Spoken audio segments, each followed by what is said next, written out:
किसी ने क्या खूब कहा है, रात रात भर जागकर पढ़ना शुरू कर दो, क्योंकि किस्मत के तारे भी तभी चमकेंगे जब नींद अधूरी होगी।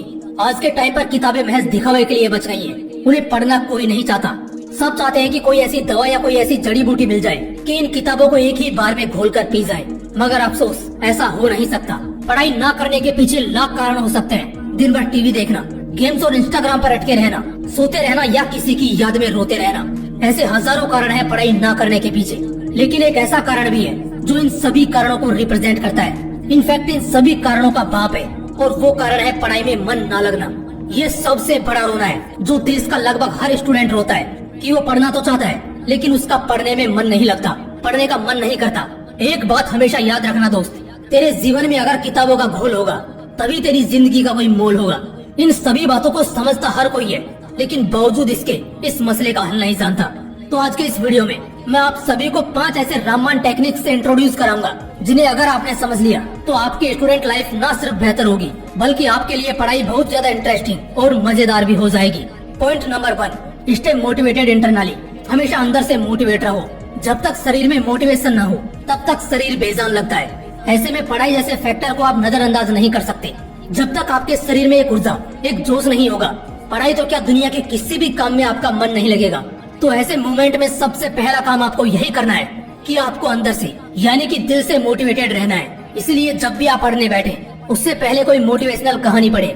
और सबसे अच्छी सलाह मेरी आपको यही रहेगी कि आप अपने सिलेबस को पढ़ने से पहले एटलीस्ट कुछ मिनट डेस्क पर रखी हुई किसी इंस्पिरेशनल बुक के कुछ पन्नों को जरूर पढ़ें या फिर एक मोटिवेशनल वीडियो जरूर देखें, उसके बाद पढ़ने बैठें। इससे आपके अंदर इतना तो मोटिवेशन जागी उठेगा जिससे आप अगले 1 घंटे तक अपना ध्यान पढ़ाई में लगा सकोगे, और अगले 1 घंटे बाद सेम पैटर्न आपको फिर से फॉलो करना है। दोस्तों, मोटिवेशन हमेशा के लिए कभी नहीं टिकती, इसे लगातार बरकरार रखना ही पड़ता है। Point number 2, purpose of study find करो। अपने पढ़ने का उद्देश्य खोजो। चाहे एक रॉकेट की रफ्तार हजारों किलोमीटर प्रति घंटा क्यों ना हो, लेकिन अगर उसे उसकी मंजिल नहीं पता है तो उसकी ये रफ्तार बेकार है। ठीक इसी तरह आप पढ़ने में कितनी भी अच्छे हो या बुरे हो, आप ज्यादा से ज्यादा पढ़ते हो या बिल्कुल भी नहीं पढ़ते, लेकिन अगर आपको नहीं पता है कि पढ़ने के पीछे आपका असली मकसद क्या है तो पढ़ाई की भूख कभी नहीं जागेगी। जैसे हम कोई काम करते हैं तो हमें उसके कुछ पैसे मिलते हैं, जिससे हम दोबारा से मोटिवेट होते हैं उसी काम को करने के लिए, क्योंकि हमें पता है कि इस काम को करने के बाद हमें पैसा मिलने वाला है। ठीक इसी तरह आपको भी ये देखना है कि आपके पढ़ाई के पीछे आपका असली मकसद क्या छिपा है। आपको पढ़ाई से क्या चाहिए?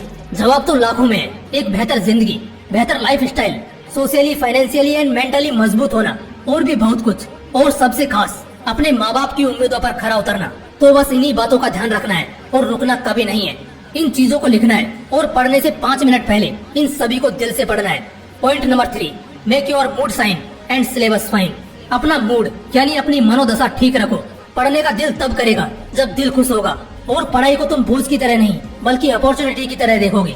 जब मूड खराब होता है तो हमारे रिश्तों को भी उजाड़ देता है। तो ये पढ़ाई क्या चीज है? इसीलिए अगर पढ़ना चाहते हो तो सबसे पहले अपना मूड सुधारना है। हंसते खेलते चमचमाते से चेहरे के साथ पढ़ाई की शुरुआत करनी है। किसी भी प्रेशर, तनाव या गुस्से में आकर नहीं पढ़ना है। और इसके साथ साथ अपने सिलेबस का भी एक बढ़िया सा टाइम टेबल बना लेना है। सिलेबस से हमेशा अप टू डेटेड रहना है। डरना कम है, पढ़ना ज्यादा है। सिलेबस को तुम एक टास्क की तरह प्ले करो, जस्ट लाइक हम किसी भी गेम में लेवल पर लेवल क्रॉस करते हैं। इससे तुम्हारे अंदर एक चैलेंजिंग एबिलिटी पनपेगी और हर बढ़ते दिन के साथ पढ़ने का मजा भी बढ़ता चला जाएगा। Point number 4, keep all distracting devices away. पढ़ते वक्त उन सभी डिवाइसेस को अपने से दूर रखना है जो आपका ध्यान भटका सकती है। अगर पढ़ाई में मन लगाना है तो उन सभी चीजों को खुद से दूर करना पड़ेगा जो मन भटकाती हो। अब वो आपको बेहतर बताए कि कौन सी चीज आपका ध्यान उलझाती है, आपको भटकाती है। इसमें कुछ भी हो सकता है, आपका फोन, कंप्यूटर, लैपटॉप या कुछ भी। आपका ध्यान भटकाने में आपके दोस्त भी हो सकते हैं, आपकी गर्लफ्रेंड या आपका बॉयफ्रेंड भी हो सकता है। ऐसी कोई भी चीज जिससे आपका ध्यान भटके तुरंत उसे खुद से दूर कर दो। और अगर दूर नहीं कर सकते तो खुद वहाँ से दूर हो जाओ। अगर हमारी जिंदगी से डिस्ट्रैक्ट करने वाले नमूने दूर हो जाएं, तो हमारा 85% फोकस अपने लक्ष्य पर होगा। आप काफी बेहतर तरीके से पढ़ाई पर या किसी भी जरूरी काम पर अपना ध्यान जीत पाएंगे। इसीलिए एक जरूरी चीज कि अपने सभी डिस्ट्रैक्टिंग सोर्सेज को अपनी लाइफ से बाहर कर दो। पढ़ाई में मन लगना खुद ब खुद शुरू हो जाएगा। पॉइंट नंबर 5, टॉपर्स के ग्रुप में शामिल हो जाओ। कहीं ना कहीं जब हम गलत संगत के शिकार हो जाते हैं तो वाकई हमारा पूरा ध्यान सही चीजों से हट जाता है। तो इस पॉइंट पर आप हमेशा डिस्ट्रैक्टेड रहते हो, आपका पढ़ाई में बिल्कुल भी मन नहीं लगता।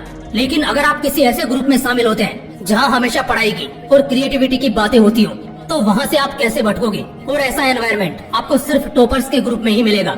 और फिर देखना आपका ध्यान पढ़ाई की तरफ कैसे खींचा चला जाएगा। दोस्तों, अगर पढ़ाई में मन लगाना चाहते हो तो मेरी इन 5 रामबाण टेक्निक्स को अपना लेना। पढ़ाई करना बाएं हाथ का खेल बन जाएगा। जय हिंद, वंदे मातरम।